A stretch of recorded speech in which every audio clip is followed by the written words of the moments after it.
Saya Mikael Lambrau. Saya dari kelompok 7. Saya akan mempresentasikan tentang expected cash flow and certainty equivalent. Berikut penjelasannya. Expected cash flow adalah rata-rata probabilitas tertimbang, atau yaitu rata-rata dari distribusi yang kemungkinan arus kas masa depan. Berikut aliran kas dan perencanaan. Aliran kas atau cash flow merupakan aliran pemasukan dan pengeluaran kas yang mengubah kondisi kas proyek atau perusahaan setiap periode pembukuan, bulan, triwulan, semester, atau tahun. Arus kas atau cash flow. Arus kas sendiri adalah aliran uang masuk dan uang keluar perusahaan. Dalam sebuah perusahaan, biasanya terdapat laporan arus kas untuk mengetahui sejauh mana aliran uang ini seimbang dan menunjukkan hasil positif. Berikut laporan arus kas. Ini dibuat mencapai tujuan. Yang pertama, prediksi arus kas yang mendatang. Kedua, menentukan kapabilitas perusahaan dalam membayar kewajiban perusahaan. Ketiga, landasan pengambilan keputusan untuk perusahaan. Keempat, laporan laba bersih perusahaan. Berikutnya yaitu strategi perencanaan arus kas. Untuk distributor sebenarnya tak jauh berbeda dengan bisnis lain dalam menerapkan strategi perencanaan arus kas sendiri. Anda harus memperhatikan 3 hal. Yang pertama, prioritas. Kedua, pengendalian. Ketiga, alat pembayaran. Yang pertama, prioritas atau pengutamaan atau mengutamakan dalam sebuah perusahaan, mengutamakan sesuatu, misalnya tabungan, cicilan, hutang, premi, asuransi, dan biaya hidup. Seperti contoh, misalnya kas. Jangan sampai kas dipakai untuk sesuatu yang tidak penting, tetapi pikirkan urgensi dan utilitas pengeluaran. Yang kedua, pengendalian atau pengontrolan. Pengendalian ini dapat dikatakan dengan penghematan, dan pengendalian ini bisa dilakukan seperti contoh dalam sebuah perusahaan, misalnya berlangganan televisi atau kabel wifi. Anda juga perlu melakukan substitusi, yaitu mengganti sesuatu yang fungsinya sama dengan harga yang lebih murah. Dan yang terakhir adalah mengurangi frekuensi. Misalnya saja, contoh dalam sebuah perusahaan mengurangi biaya-biaya yang tidak penting dalam sebuah perusahaan. Ketiga, alat pembayaran. Alat pembayaran adalah alat pembayaran seperti uang tunai, pembayaran online, kartu kredit, ataupun alat hutang lainnya.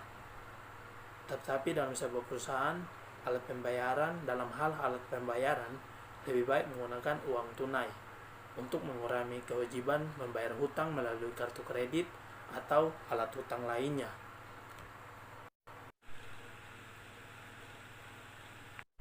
Nah, setelah 3 hal yang dipahami dari tadi, maka arus kas memenuhi beberapa kriteria.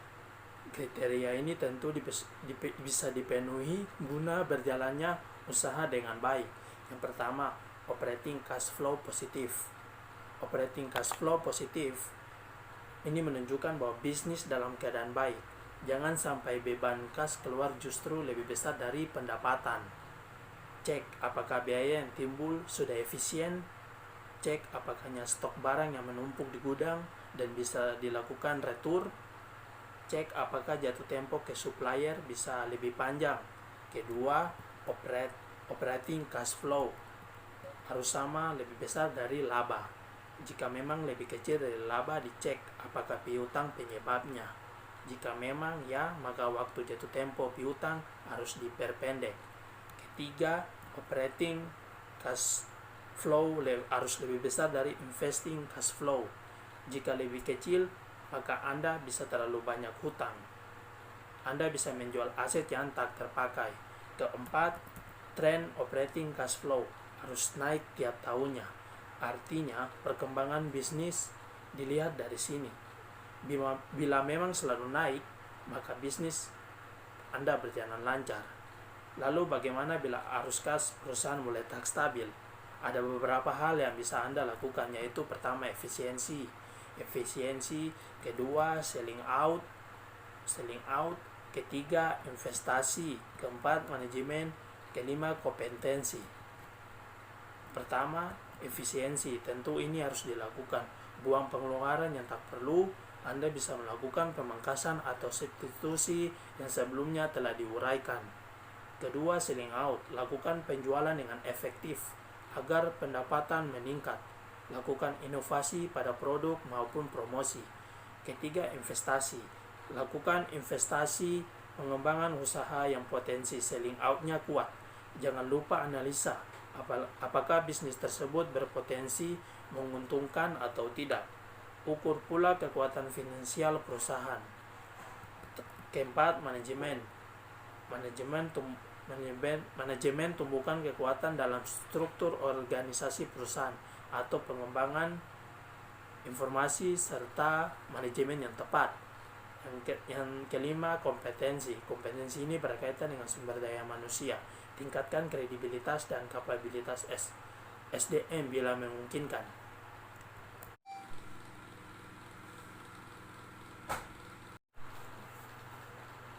Kita lanjut definisi certainty equivalent.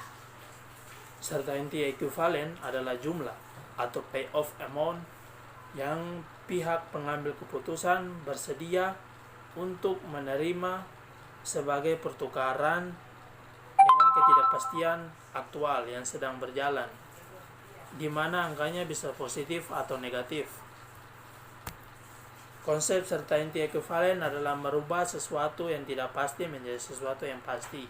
Pada umumnya, metode ini semakin tinggi risiko, maka semakin kecil certainty equivalentnya. Metode ini memasukkan unsur risiko pada arus kas proyek dan tidak pada tingkat diskonto.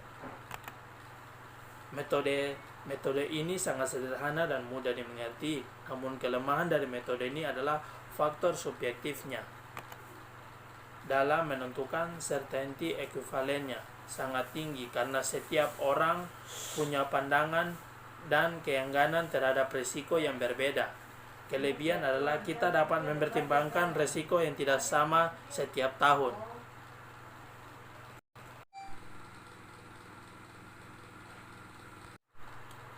Berikut perhitungan expected cash flow dan certainty equivalent. Pertama, diagram aliran kas.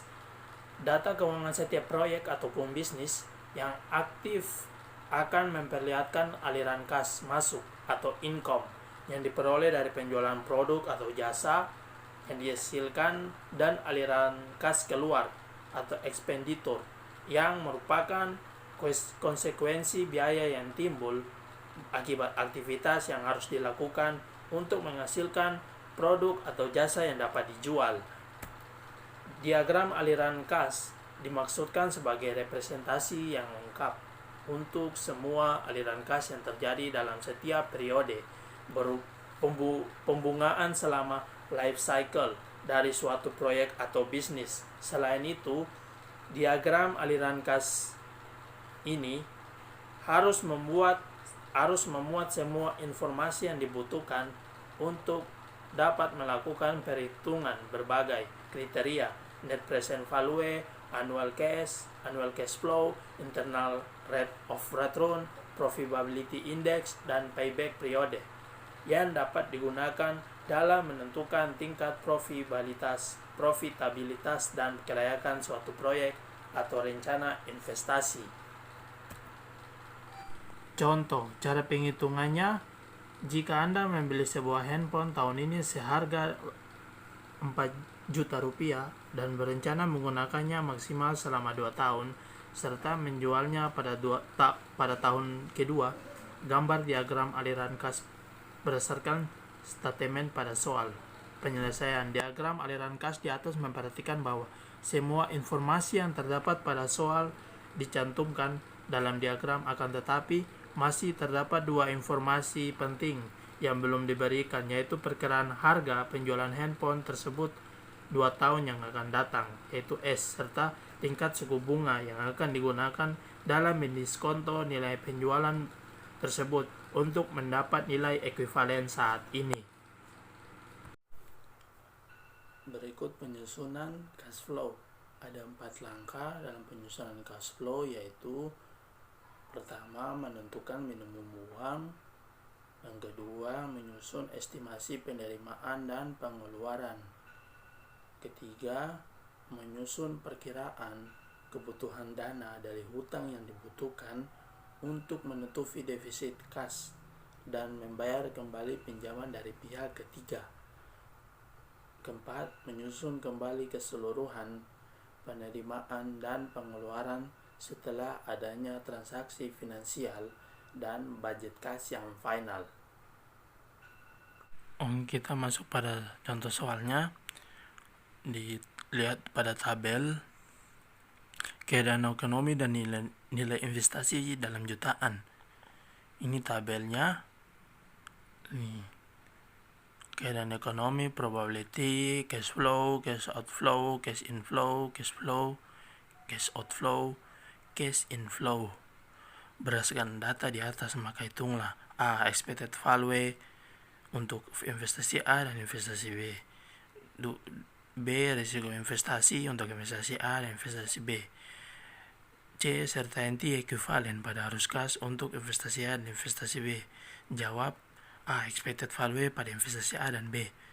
Investasi A sigma probability PR dikali cash flow sama dengan ini 0,40 dalam kurung 0,40 dikali 4000 ditambah 0,20 ini 0,20 kali dalam kurung 3.500, yaitu cash flow-nya, ditambah 0,30 dalam kurung minus 600 minus 6.000 sama dengan 1.600 tambah 700 tambah minus 1.800 sama dengan 500. Jadi expected value dan untuk investasi A dan investasi B yaitu 500. Oke, kita lanjut. B, risiko dalam kurung O, investasi pada investasi A dan B. Ini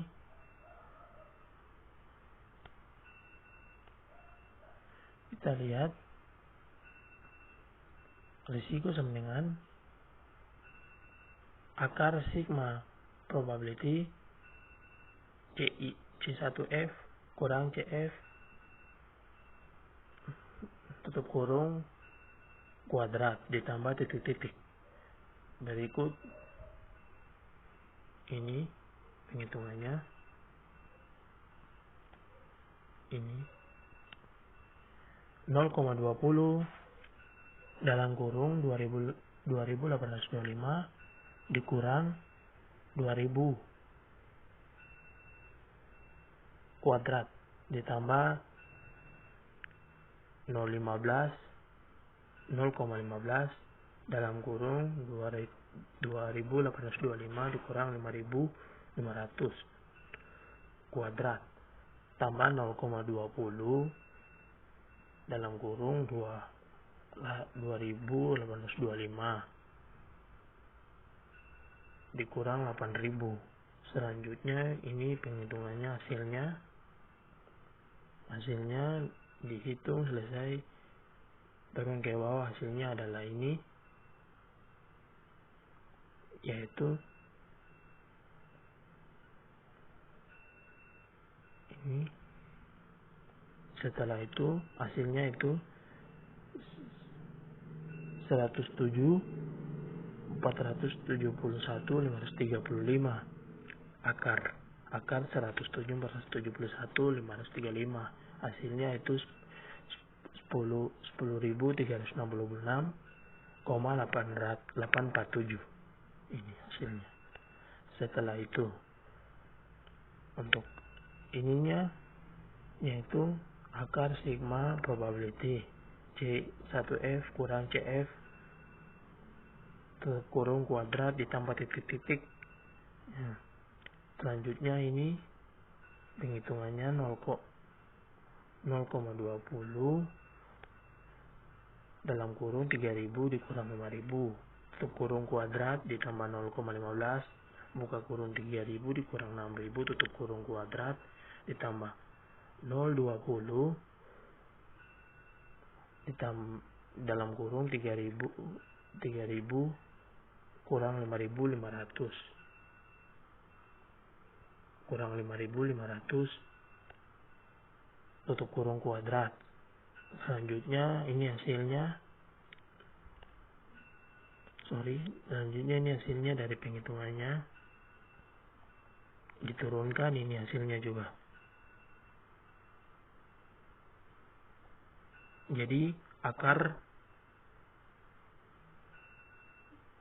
14.650.000 sama dengan 3.827.531 ini hasilnya. Berikut certainty equivalent pada arus kas investasi A dan B. Certainty equivalent pada arus kas untuk investasi A dan B.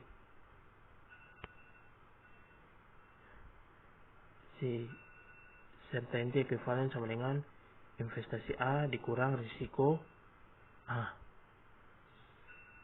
sama dengan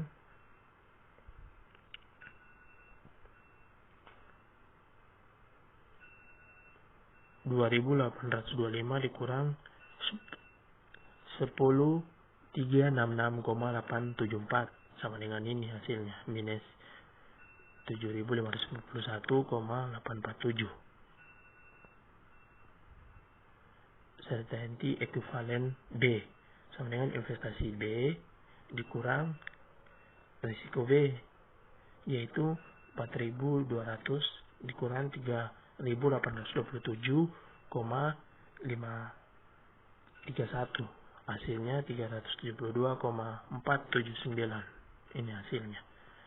Jadi berdasarkan hitungan di atas kita dapat menyimpulkan sebagai berikut. Expected cash flow maka investasi B lebih tinggi nilainya dibanding A. Untuk risiko maka investasi B lebih kecil risikonya dibanding A. Untuk certainty equivalent maka investasi B lebih layak dibanding A. Maka secara rata-rata dapat disimpulkan bahwa nilai investasi B lebih layak dibanding investasi A ini.